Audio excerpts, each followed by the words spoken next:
Temples are built for gods. Knowing this, a farmer builds a small temple to see what kind of god turns up. Arepo built a temple in his field, a humble thing. Some stones stacked up to make a cane, and 2 days later, a god moved in. "Hope you're a harvest god," Arepo said, and set up an altar and burned 2 stalks of wheat. "It would be nice, you know." He looked down at the ash smeared on the stone. The rocks all laid askew, and coughed and scratched his head. "I know it's not much," he said, his straw hat in his hands, "but I'll do what I can. It would be nice to think there's a god looking after me." The next day, he left a pair of figs. The day after that, he spent 10 minutes of his morning seated by the temple in prayer. On the 3rd day, the god spoke up. "You should go to the temple in the city," the god said. Its voice was like rustling wheat, like squeaks of field mice running through the grass. "A real temple, a good one. Get some real gods to bless you. I'm no much one myself, but I might be able to put in a good word." It plucked a leaf from a tree and sighed. "I mean, not to be rude, I like this temple. It's cozy enough. The worship's been nice. But you can't honestly believe that any of this is going to bring you anything." "This is more than I was expecting when I built it," Arepo said, laying down his scythe and lowering himself to the ground. "Tell me, what sort of god are you anyway?" "I'm of the fallen leaves," it said. "The worms that churn beneath the earth, the boundary of forest and of field, the first hint of frost before the first snow falls, the skin of an apple as it yields beneath your teeth. I am a god of a dozen different nothings, scraps that lead to rot, momentary glimpses, a change in the air." The god heaved another sigh. "There is no point in worship in that, not like war, or the harvest, or the storm. Save your prayers for things beyond your control, good farmer. You're so tiny in the world, so vulnerable. Best pray to a greater thing than me."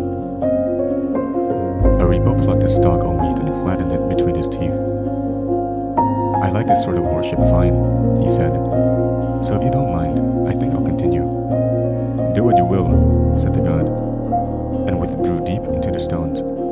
"But don't say I never warned you otherwise." Arepo would say a prayer before the morning's work, and he and the god contemplated the trees in silence.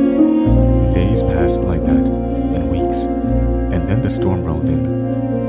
Black and blood and blistering, it flooded Arepo's field, shook the tiles from his roof, smelt his olive tree, and set it to cinder. The next day, Arepo and his sons walked amongst the wheat, salvaging what they could. The little temple had been thrown across the field, and so when the work was done for the day, Arepo gathered the stones and pieced them back together. "Useless work," the god whispered, but came creeping back inside the temple regardless. "There wasn't a thing I could do to spare you this." "We'll be fine," Arepo said. "This storm's blown over. We'll rebuild. Don't have much of an offering for today," he said, and laid down some ruined wheat. "But I think I'll shore up this thing's foundations tomorrow. How about that?" The god rattled around in the temple inside. A year passed, and then another. The temple had layered walls of stone, a roof of woven twigs. Arepo's neighbors chuckled as they passed it. Some of their children left fruit and flowers. And then the harvest failed. The gods withdrew their bounty. In Arepo's field, the wheat sprouted thin and brittle.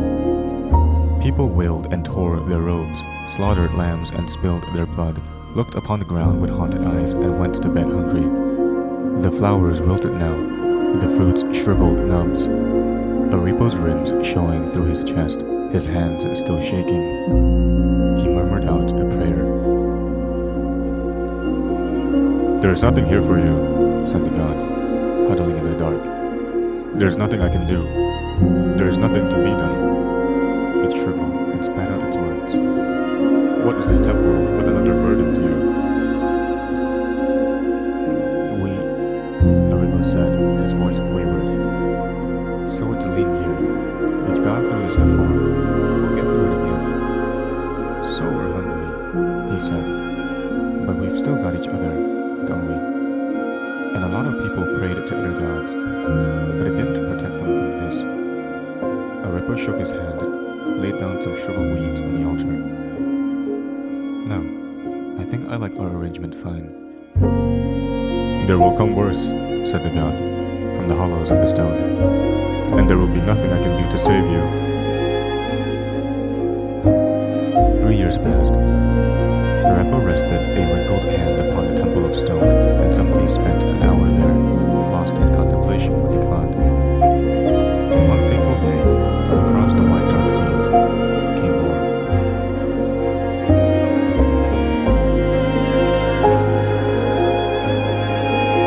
Arepo came stumbling to his temple now, his hand pressed against his gun, anointing the holy site with his blood.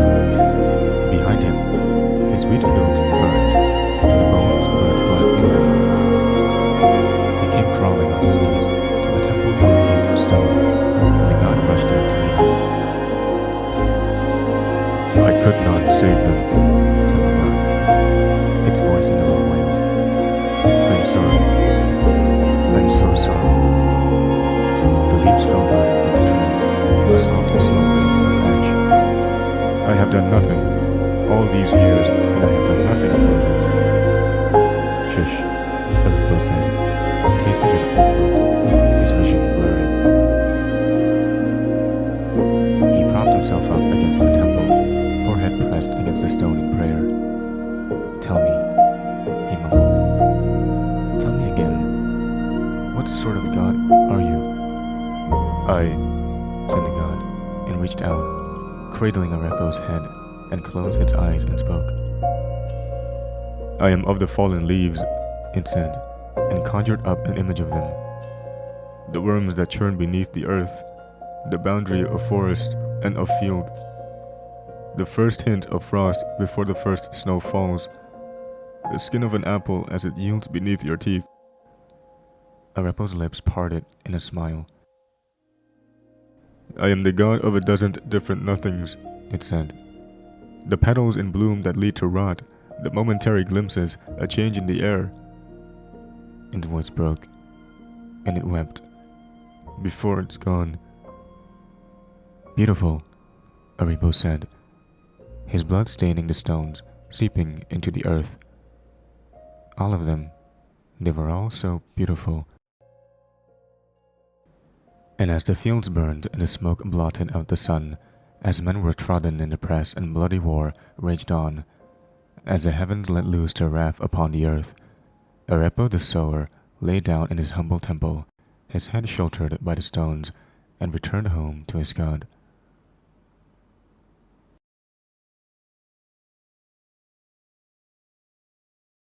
Sorrow found the temple with bones within it, the roof falling upon them. "Oh, poor god," she said, "with no one to bury your last priest."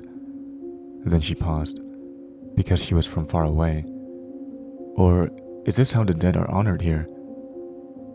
The god roused from its contemplation. His name was Arepo, it said. He was a sower. Sora startled a little because she had never before heard the voice of a god. How can I honor him? She asked. Bury him, the god said, beneath my altar. All right, Sora said, and went to fetch her shovel. Wait, the god said when she got back and began collecting the bones from amongst the broken twigs and fallen leaves. She laid them out on a roll of undyed wool, the only cloth she had. Wait, the god said. I cannot do anything for you. I am not a god of anything useful. Sora sat back on her heels and looked at the altar to listen to the god. When the storm came and destroyed his wheat, I could not save it. When the harvest failed and he was hungry, I could not feed him. When the war came, the god's voice flattered. When the war came, I could not protect him. He came bleeding from the battle to die in my arms. Sora locked down against the bones. I think you are the god of something very useful, she said. What? The god asked. Sora carefully lifted the skull onto the cloth. You are the god of Arepo. Generations passed. The village recovered from its tragedies. Homes rebuilt, gardens replanted, wounds healed. The old man who once lived on the hill and spoke to stone and rubble had long since been forgotten, but the temple stood in his name.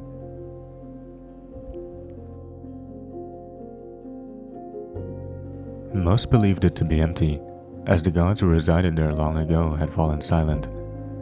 Yet, any who passed the decaying shrine felt an ache in their hearts, as though mourning for a lost friend. The cold that swept from the temple entrance laid their spirits low and warded off any potential visitors, save for the rare and especially oblivious children who would leave tiny clusters of white and pink flowers that they picked from the surrounding meadow.